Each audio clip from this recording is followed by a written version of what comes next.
Hello दोस्तों, कैसे हैं आप सब। आज मैं आपके लिए नया चैप्टर लेकर आया हूँ। चैप्टर का नंबर है पाठ 7 और हम पढ़ रहे थे क्रियाकलाप। हमने प्राथमिक पढ़ा, द्वितीयक पढ़ा और अब हम आगे पढ़ेंगे तृतीयक एवं चतुर्थक क्रियाकलाप।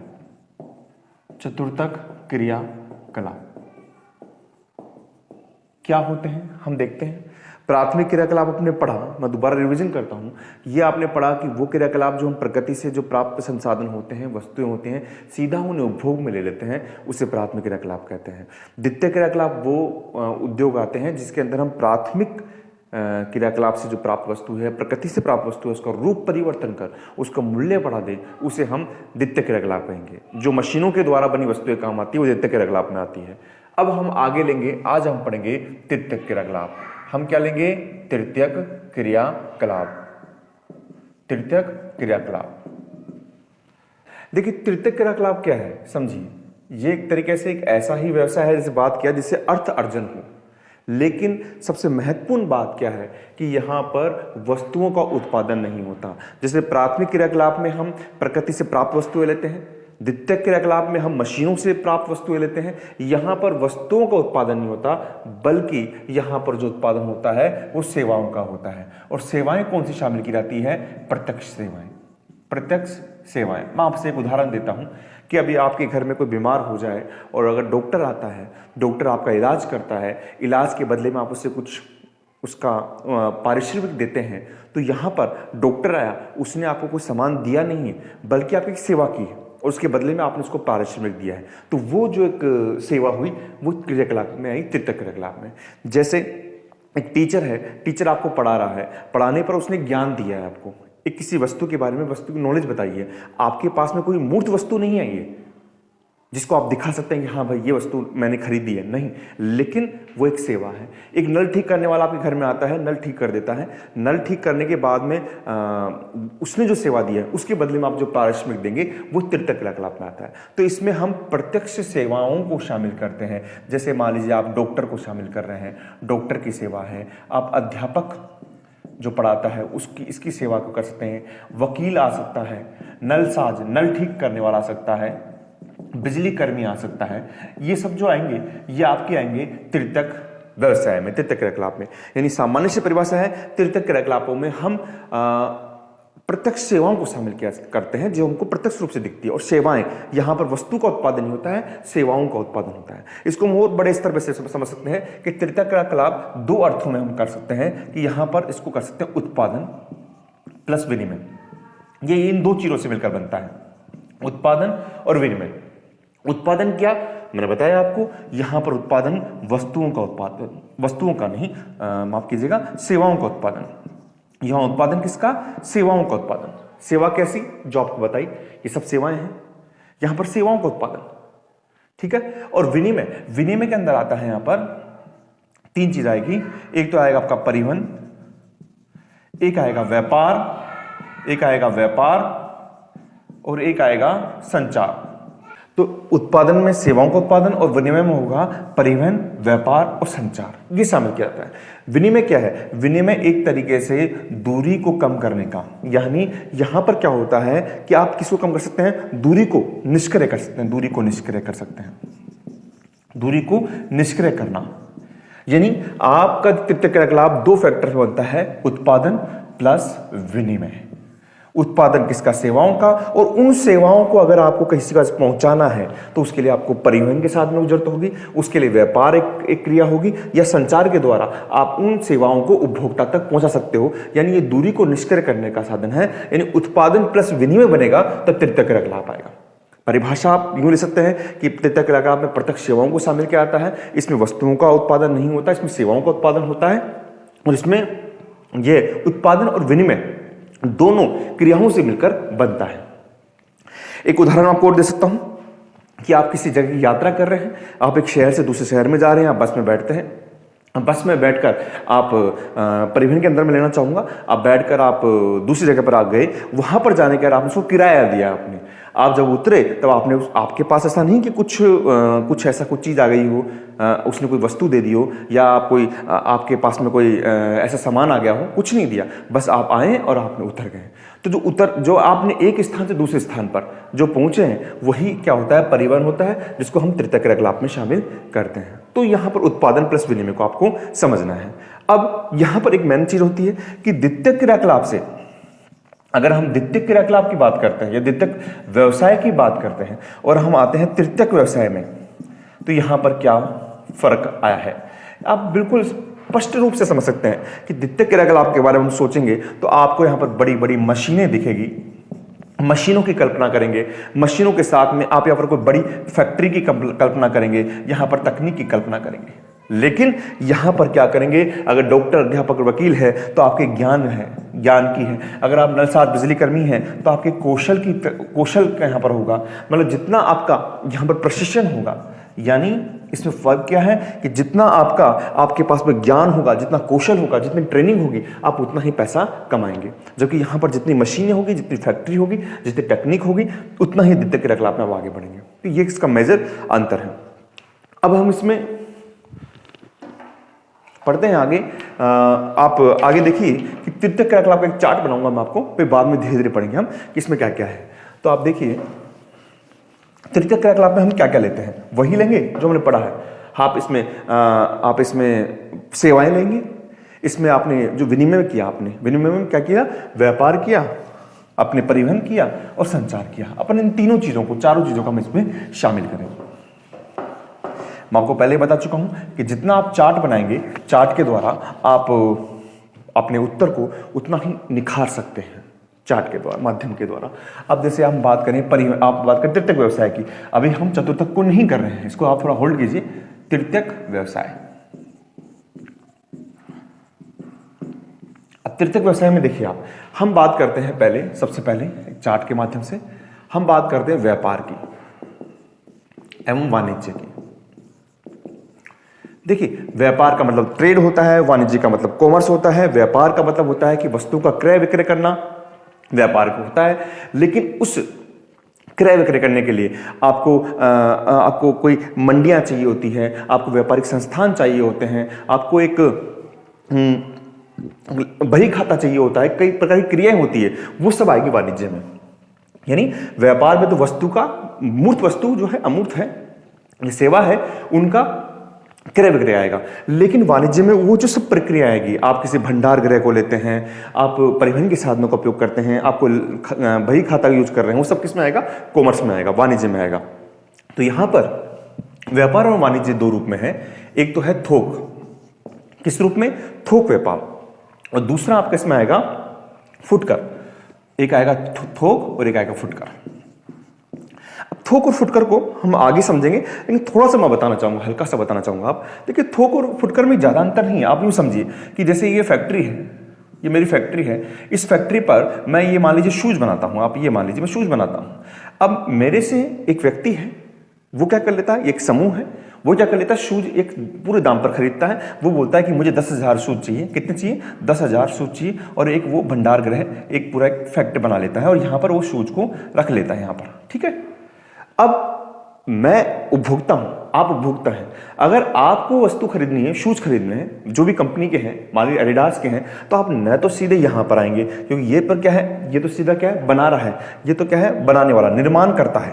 तो आप यहां पर भी नहीं आएंगे, आप यहां पर भी नहीं आएंगे, है ना। आप इसके बाद में क्या होता है कि यहां से सामान लेकर छोटी छोटी दुकानें जो होती हैं वहां पर लोग जाते हैं, छोटी छोटी दुकानें होती है वहां पर ये लोग जाते हैं। और वहां पर जैसे 10,000 शूज है, इसने 100 रख लिए, इसने मान लीजिए 200 रख लिए, इस तरीके से। और जो उपभोक्ता होता है, वो उपभोक्ता यहां से उस सामान को खरीदता है। और आप चैन को समझिए, आप चैन को आप समझिए, ये तो निर्माण है, ये तो निर्माण करता है। जो ये मध्यस्थ है, ये बिचौलिया है। ये बिचौलिया किसके बीच में, उपभोक्ता के बीच में और आपके निर्माणकर्ता के बीच में है, फुटकर व्यापार के बीच में और इसके बीच में। तो ये होता है थोक, ये होता है थोक व्यापार। और यहां से ये जो होता है, ये होता है फुटकर व्यापार। क्या होता है? फुटकर व्यापार। जो आपको अपने आसपास जो दुकानें मिलती हैं, जहां आप सीधे सामान खरीद कर आते हैं, वो सब फुटकर व्यापार के अंदर है। आप इसको समझिए। तो फुटकर व्यापार का सीधा संबंध किससे होता है? उपभोक्ता से होता है।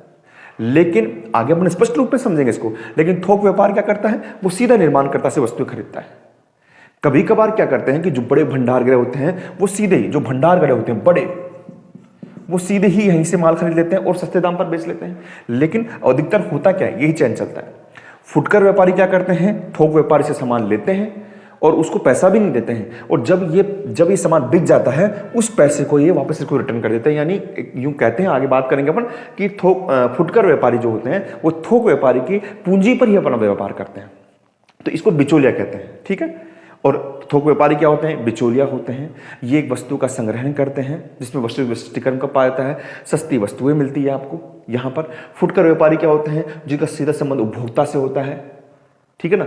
और ये क्या करते हैं? फुटकर व्यापार क्या करते हैं? ये थोक व्यापार की पूंजी पर अपना उद्योग चलाते हैं। तो एक तरीके से थोक और एक फुटकर हो गया, है ना। हम इसको आगे अच्छी तरह से पढ़ेंगे, लेकिन मुझे उम्मीद है कि आपको समझ में आया होगा। अब आगे देखिए, आप इसमें आगे देखेंगे कि थोक व्यापार। अब थोक व्यापार क्या होगा? अगर नगर में है, मैंने बताया आपको कि बड़े एक भंडार गृह में होता है, नगर में है तो नगरीय मंडी है, और अगर ग्राम में है तो ग्रामीण मंडी है। वो क्या है? ग्रामीण मंडी है। मंडी का मतलब समझिए आप, भंडार गृह का मतलब समझिए। भंडार गृह में क्या होता है कि किसी एक वस्तु का, कई वस्तुओं का संग्रहण बड़े थोक भाग पर कर जाता है, बड़ी मात्रा में कर जाता है, जिससे क्या होता है? वस्तु आपको सस्ते दाम पर मिलती है। जैसे मान लीजिए मैंने एक भंडार गृह खोला है, तो मैं क्या करूंगा? सीधा ही जो निर्माण करता है वहां पर जाऊंगा और वहां से बल्क में चीजें खरीद लूंगा। 10,000 चीजें खरीद ली, तो मुझे वो चीजें जो उपभोक्ता को मिल रही है उससे सस्ती मिलेगी, और मेरे पास वो चीज इकट्ठी हो जाएगी। अगर नगरों में वैसी ऐसे इकट्ठी हो रही है तो नगरीय मंडी, गांव में इकट्ठी हो रही है तो वो ग्रामीण मंडी है। अब वैसे फुटकर, अब फुटकर में भी आप देखिए, फुटकर भी दो प्रकार का है। एक तो आपका नगरीय और दूसरा फुटकर। फुटकर का मतलब समझ लीजिए कि वो छोटी छोटी दुकानें होती है। ये एक तरीके से भंडार रहित दुकानें होती है। जैसे कोई फेरी वाला आ रहा है, आपके गांव में आ रहा है, सामान बेचने आ रहा है, तो वो भी फुटकर में आएगा। किसी ने छोटी छोटी दुकानें लगा रखी है तो वो भी फुटकर में आएगा। किसी ने बाजार खोल रखा है तो वो भी फुटकर में आएगा। किसी ने हाट बाजार लगा रखा है, गाँव में लगते हैं 7 दिन के बाजार, 15 दिन के बाजार, तो वो भी फुटकर में आएगा। हाँ, तो इसका सीधा संबंध कि जहां पर उपभोक्ता सीधा जाकर वस्तु को खरीद ले, वो फुटकर में आएगा। आप ये ध्यान रखें आप। तो फुटकर में एक तो होता है ग्रामीण में अगर हो या नगरी में हो। अब जैसे नगर में हो तो नगर में कैसे होगा? समझिए आप, नगर में अगर आपको फुटकर मिलेगा तो वो होगा श्रृंखला भंडार के रूप में। किसके रूप में होगा? श्रृंखला भंडार के रूप में।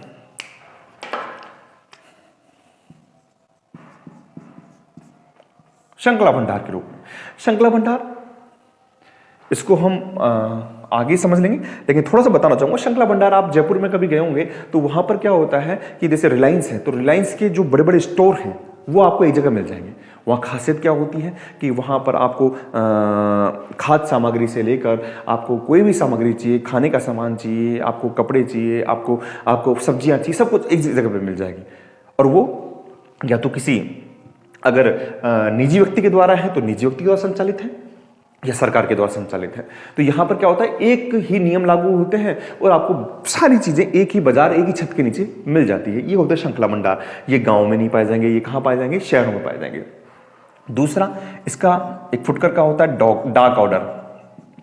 आजकल आपको पता है कोई भी सामान चाहिए आपको, जैसे हमने बताया था कि आपको कोई भी सामान चाहिए, हमने कहा था प्रकृति का मानवीकरण इस तरीके से किया है कि आपको अमेरिका का कोई सामान चाहिए तो अमेरिका जाना नहीं चाहिए। कुछ एजेंसियां हैं, जैसे मान लीजिए आपकी फ्लिपकार्ट है, आपकी अमेजन है, ये क्या कर लेती है? आप वस्तु ऑनलाइन देखिए, उनको पसंद कीजिए और आप अपने घर पर मंगा सकते हैं, फोन के द्वारा या इंटरनेट के द्वारा, तो डाक ऑर्डर के द्वारा। तो ये दो प्रकार के होते हैं। अगर फोन के द्वारा मंगाएंगे तो दूरभाष, और अगर आप इंटरनेट से मंगाते हैं तो इंटरनेट, जिसमें आपका इंटरनेट का मतलब जो फ्लिपकार्ट है वो है, वो बात करेंगे अपन।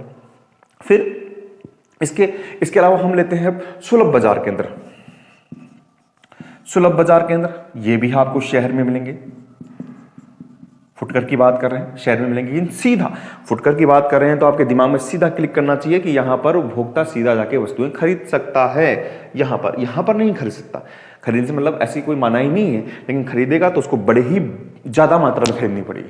ऐसा नहीं है कि आप अनाज मंडी में चले गए, बड़ी में चले गए और मुझे 1 किलो गेहूं चाहिए, तो वहां आपको नहीं मिलेगा, वहां आपको बोरी खरीदनी पड़ेगी, कई बोरियां खरीदनी पड़ेगी। इस तरीके से होता है। तो सुलभ बाजार केंद्र होते हैं शहरों के अंदर। आपने देखा होगा, नगर में जाएंगे आप तो बड़े बाजारों की लाइनें लग रही है, जहां पर कपड़े के बाजार अलग है, आपको साइकिल चाहिए तो साइकिल के बाजार अलग है, आपको इलेक्ट्रॉनिक सामान चाहिए उसके बाजार अलग है। जोरी बाजार देख सकते हैं, जयपुर के अंदर आप हैं। तो ये सुलभ बाजार केंद्र होते हैं। इसके अलावा अगर सरकार जो राशन की जो दुकान लगाती है, जिसको हम कहते हैं लोक वितरण योजना, लोक वितरण योजना राशन वाली जो होती है, वो भी कहां पाई जाती है? शहरों में पाई जाती है। ठीक है, ये सब फुटकर में है। अब ग्रामीण में लीजिए, थोड़ा छोटा करेंगे क्योंकि बड़ा है, थोड़ा समझ लेंगे अपन। ग्रामीण के अंदर हम लेंगे तो ग्रामीण के हम न तो आपको श्रृंखला भंडार मिलेगा, ना आपको यहां पर डाक मिलेगा। यहां पर सबसे जो मेन चीज है वो मिलेगा आपको आवधिक, यानी आप कह सकते हैं समय, यानी आवधिक बाजार। आवधिक बाजार, ये बाजार कैसे होते हैं? ये बाजार गांव में लगते हैं 7 दिन में, 15 दिन में, इस समय के हिसाब से या दिन के हिसाब से, शुक्रवार गुरुवार इसके हिसाब से लगता है। और उसके अंदर क्या होते हैं, लोग आसपास के आते हैं और अपने जरूरत की आवश्यकता, ऐसा नहीं है कि विशिष्ट वस्तुएं मिलेगी आपको, जो आपके जो मूलभूत आवश्यकता की वस्तु है वो आपको वहां पर मिल जाती है। तो ये कहाँ गाँव की विशेषता है। इसको आवधिक बाजार भी कहते हैं, इसको हाट बाजार भी आप ले सकते हैं। और दूसरा वही लोक वितरण योजना, यानी जो राशन की योजना अगर गांव में है तो वो आएगा आपका लोक वितरण योजना, जो हम दे सकते हैं राशन वाली। ठीक है, ये आपका ग्रामीण के अंदर आ गया। ना तो यहां पर श्रृंखला पाया जाएगा, ना डाकघर ऑर्डर पाया जाएगा, ना सुलभ पाया जाएगा। अब हम आगे बात करते हैं इसके अंदर ही, इसके अंदर बात करते हैं परिवहन की। देखिए परिवहन क्यों लिया गया, क्या आप थोड़ा दिमाग लगाइए। मैंने बताया कि परिवहन इसलिए लिया गया है कि अगर हम कोई वस्तु है, ये गतिशीलता का साधन है एक तरीके से। जब आप किसी वस्तु को या मनुष्य को या विनिर्माण वस्तुओं को या आपकी सूचनाओं को एक स्थान से दूसरे स्थान पर पहुंचाते हैं, तो उसके लिए हम परिवहन के साधन का यूज करते हैं। ये गत्यात्मक साधन है, इसके बारे में बड़े हम आराम से पढ़ेंगे, लेकिन गत्यात्मक साधन आप समझिए। और परिवहन के साधन में जो चयन करेंगे वो चयन होगा कि आपके पास में जो वस्तु पहुंचाई जा रही है उसका कितना मूल्य है, यानी वो कितनी शीघ्र से पहुंचाई जा रही है। अगर आप इसको बिल्कुल आराम से पहुंचाना चाह रहे हैं, ज़्यादा आपके पास जल्दी नहीं है, तो आप क्या करेंगे, आप मान लीजिए भारी वस्तु है, बल्क में वस्तु है, तो आप रेल मार्ग का यूज कर लेंगे। अगर आपको पास ही वस्तु पहुंचानी है, किसी के घर ही पहुंचानी है, अब आप जानते हैं कि कितना भी परिवहन के साधन का यूज कर ले, सड़क मार्ग ही एक ऐसा साधन है जो सीधा घर जाता है, सड़क का यूज करेंगे। अगर आप मान लीजिए क्या नाम है, आपको तीव्र गति से पहुंचानी है, बहुत तेजी से पहुंचानी है, तो आप वायु परिवहन का यूज करेंगे, और नहीं तो आप जल परिवहन का यूज करेंगे। यानी आपकी जैसी आपकी सूचना है, सूचना तो अगर संचार में आएगा, जैसी आपकी वस्तु है, जैसे व्यक्ति को जाना है, जितनी जल्दी है, तो वैसे उस साधन का यूज करेगा और उतना ही उसको पैसा खर्च करना पड़ेगा। तो ये परिवहन के साधन के अंदर आ गया। इसके बाद में हमने बड़ा बात किया था व्यापार, परिवहन, विनिमय में आप याद किया, और अगला क्या है, संचार। तीसरा क्या है, संचार। व्यापार, परिवहन और संचार। अब संचार में क्या लेंगे आप, संचार के अंदर हम ले सकते हैं कि आपके पास जो सूचना है उस सूचना को कैसे पहुंचा रहे हैं, सूचना कितनी जरूरी है। सूचना आराम से पहुंच जाएगी तो आप रेल के द्वारा, सड़क के द्वारा यूज कर लेंगे। सूचना अगर मान लीजिए बहुत तेजी से पहुंचानी तो वायु के द्वारा करेंगे। सूचना एक देश से दूसरे देश में पहुंचानी है और काफी है तो आप जल परिवहन का यूज कर लेंगे। ज्यादातर उनमें सड़क और वायु परिवहन आते हैं। तो संचार के साधन में पहला जो आएगा वो आएगा परिवहन के साधन। आपको यहां पर कंफ्यूज नहीं होना है, यहां परिवहन के साधन है वस्तुओं से मतलब। अगर आपको वस्तुओं को बेचना है, अगर आपको वस्तुओं का उत्पादन करना है, उनको बेच रहे हैं आप, तो इसमें आ जाएगा आप। ठीक, यहां पर क्या हो रहा है, सूचना, संचार को बेच रहे हैं आप, संचार के साधन को बेच मतलब कर रहे हैं, सूचनाएं आप आदान प्रदान कर रहे हैं, तो परिवहन के साधन का आ गया। अगर आप दूरभाष लेंगे, दूरभाष के द्वारा आप क्या कर सकते हैं, अगर पहले के टाइम अगर सूचना देनी हो तो या तो आप मोबाइल को यूज करते थे या फिर आप लैंडलाइन को यूज करते थे। लैंडलाइन को यूज करते थे, मोबाइल या फिर लैंडलाइन। फिर आपके पास में तीसरा जो आता है वो आता है दृश्य और श्रव्य, यानी ऐसी चीजें जो आप देखकर या सुनकर आप उनका यूज कर रहे हैं। जैसे हम बात करें इसमें हम थोड़ा सा बात करते हैं, आप फिल्में ले सकते हैं। फिल्मों के अलावा, फिल्मों में आप देखकर या उसके द्वारा है, वो आपका रेडियो है, ये सब तृतीयक व्यवसाय में आ रहा है। आप ध्यान रखिए, अपन तृतीयक व्यवसाय पढ़ रहे हैं। रेडियो है, आपका टीवी है, आपका टीवी है, और आपका एक आ जाएगा मुद्रण मीडिया। मुद्रण मतलब छपाई वाला, और छपाई में क्या आएगा, या तो समाचार पत्र छपेंगे, या फिर आप इसमें छाप सकते हैं पत्रिकाएं, जो आपके मैगजीन्स आती हैं वो पत्रिकाएं। यानी आप व्यापार में आ गए, व्यापार में थोक फुटकर, थोक तो आपने पढ़ ही लिया, फुटकर का आपने पढ़ लिया। आप परिवहन में आ गए, ये सब एक तरीके से हम कह सकते हैं कि दूरी को निष्क्रिय करने वाले साधन हैं। दूरी निष्क्रिय हो रही है, आपको कोई वस्तु चाहिए, बहुत दूर की वस्तु चाहिए, तो आप डाक के द्वारा मंगा सकते हैं। परिवहन के साधन के द्वारा आप व्यक्ति कहीं एक स्थान से दूसरे स्थान पर जा रहा है, तो ये एक सेवा है। मैंने बताया था आपको एक सेवा है। तो यहाँ पर वस्तुओं को अगर आप स्थान पर ले जा रहे हैं, व्यक्ति जा रहे हैं, तो यही साधन यूज करेंगे। संचार के द्वारा भी आप सूचनाओं का आदान प्रदान कर रहे हैं। और अंत में आप जो मुख्य जो इसमें आती है वो है आपकी चौथी सेवाएं। और सेवाएं कौन सी हैं? आपकी बैंकिंग सेवाएं वो इसमें आएगी, बैंकिंग। आपकी बीमा सेवा इसमें आ जाएगी। आप कोई अचल संपत्ति यानी चल होती है, अचल यानी जो मकान है ये है, वो आप खरीद रहे हैं या उसको बेच रहे हैं, उससे जो भी इनकम कमा रहे हैं वो अचल संपदा में आ जाएगा। आपके जो व्यक्तिगत